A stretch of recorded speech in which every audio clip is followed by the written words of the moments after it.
Hi everybody, welcome to week 7. I am coming to you Wednesday evening from my in-laws farm in Wisconsin.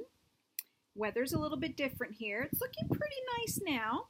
Earlier this evening I got a text alert on my phone about a tornado warning. Something I'm not really used to in Salt Lake City, but luckily no problems now. Storm has gone through. Okay, so week 7. Participate in curriculum design and evaluation. I love curriculum design. I think it's so fun.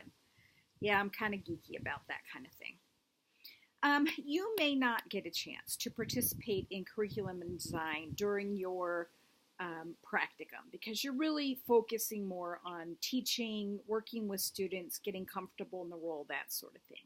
So you may not be able to design things, but it really is a part of both, well, in academia, when you have to modify a course, if you have to bring online a new course, in the clinical setting, when like you're putting together the curriculum for a nurse residency program, for patient education, if you're putting together a module for teaching patients about something. So there's a lot of different opportunities for developing curriculum. I think one of the big things is really understanding how to tie it all together. Curriculum has to hang together from the mission statement through preparing nurses for the NCLEX. Everything has to build on each other. If you kind of remember from Nursing Seminar 1, you guys talked about objectives and how objectives were built and the difference between a course objective and like an objective for the day type thing. So you start out with your mission statement, your overall program objectives, then you break down into course objectives, then you break down into maybe weekly or unit objectives, but they've all got to hang together. And so when you teach, you've got to know, you should know your overarching objectives for the whole program in whatever setting you are. But then you also need to know what was taught before what you're teaching and what's going to be taught after you're teaching.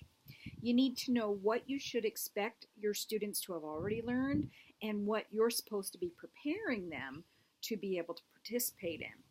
So a lot of that goes in, and then when we're preparing curriculum, we have to look obviously at the basic content. We take a look at a lot of different textbooks. We look at the latest research. We look at what's happening in the clinical setting. We have to also look at accrediting bodies, and that can be either in the clinical or the academic setting. What are they requiring us to show in our teaching, and then evaluating the effectiveness of that. So there's so many things that go into curriculum design and evaluation. One of the big things in nursing academia that we've been discussing for quite a few years now is content overload. There are so many new discoveries, new techniques, new diseases being discovered all the time in healthcare. And we're still preparing our students to be nurse generalists so they can go out there and work wherever they want. And we have all this content coming in, and our courses are just overloaded. The students are totally overloaded with readings and trying to memorize all this stuff. So some institutions are going to concept-based curriculum, and I'm going to be attaching at least 1 or 2 articles on concept-based curriculum. Let me give you an idea on concept-based curriculum. Let's say we have a unit where we're dealing with respiratory issues, okay? So in a regular traditional curriculum, we might talk about all the different diseases. And we're going to talk about caring for a patient with COPD and one with pneumonia and one with asthma and pleural effusions, and we're going to go down the line and we're going to learn everything about all those different diseases. Well, in a concept-based curriculum, I'm first going to go over the pathophysiology, normal physiology, and then some pathophysiology of the respiratory tract. Then I'm going to discuss in big terms, kind of a summarize, how do you take care of a respiratory patient?